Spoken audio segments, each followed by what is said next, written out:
สบายดีเนาะทุกคนสำหรับคลิปนี้เราจะมารีวิวเกี่ยวกับสวนผักกาดเนาะคืออันนี้จะเป็นสวนผักกาดดอกเนาะซึ่งว่าเพิ่นจะเริ่มเฮ็ดประมาณนี้คือวิธีการในการเฮ็ดของเพิ่นก็คือเพิ่นจะไถเนาะไถแล้วเพิ่นก็ใช้รถไถนะบดให้มันหมุนแบบนี้เนาะนั่นนั่นท่อดำๆนี่มันท่อน้ำเนาะจะแล่นน้ำให้มันพุ่งน้ำขึ้นมานะเป็นสปริงนะคล้ายคือพุ่งน้ำขึ้นมาเนาะประมาณนี้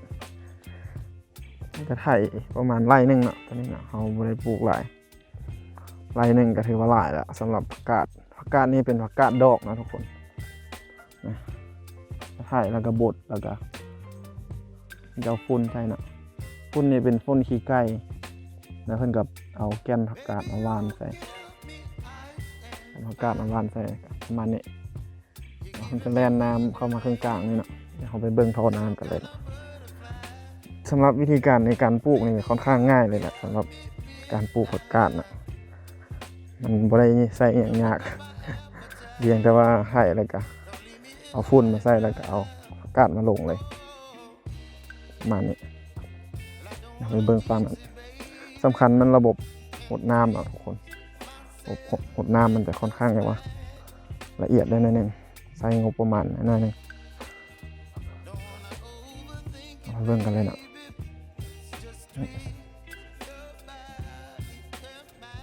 พิกัดกันมันอยู่เขตบ้านขุดสมบัติคือเก่าแล้วทุกคนเนาะเอาเลยในสวนผักกาดตัวนี้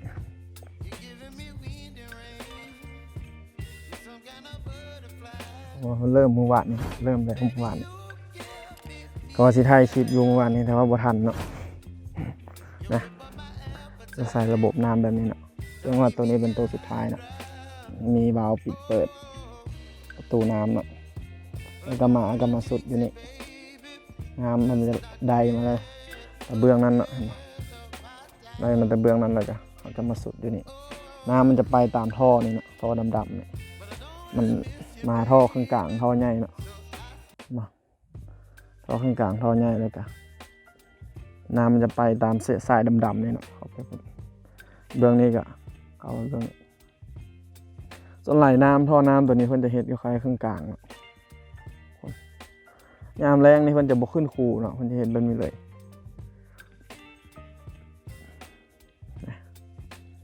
แต่จงวางไว้นี่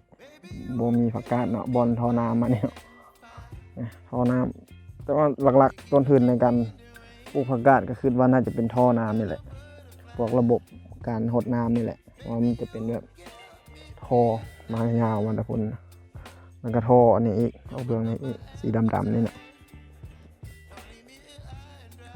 เพิ่นเริ่มปลูกเมื่อวานนี้เนาะแต่ว่าเราก็มาเบิ่งกัน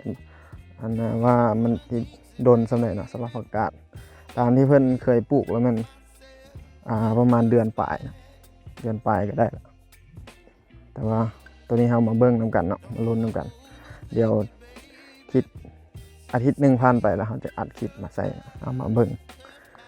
รีวิวพร้อมกันเนาะนี่ประตูน้ำเนาะสามารถปิดเปิดได้ตัวนี้เปิดน้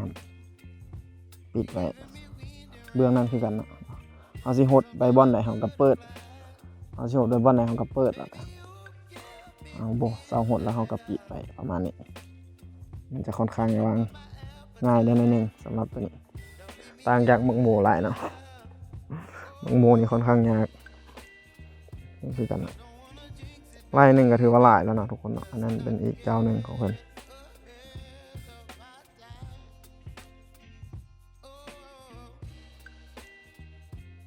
และอีกคลิปหนึ่งเขาเบิ่งกันว่ามันที่ง่ายสุดเลยสำหรับผักกาด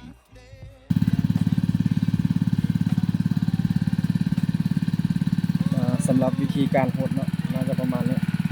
เป็นไส้ใดตัวนี้เนาะไส้เนาะเครื่องดูดน้ำธรรมดาเลย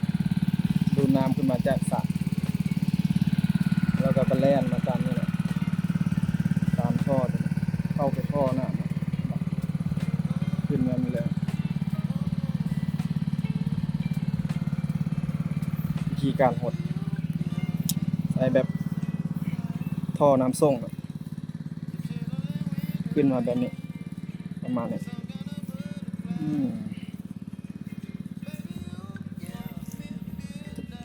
ส่งไปแบบนี้เนาะแบบกระจายน้ำเลยเนาะแบบฝนคล้ายๆคือฝนฝอยแต่ว่ามันจะแห้งกว่านั้นหน่อยนึงเนาะ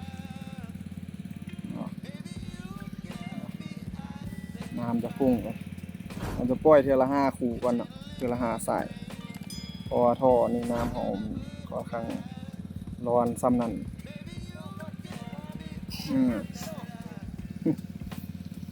นี่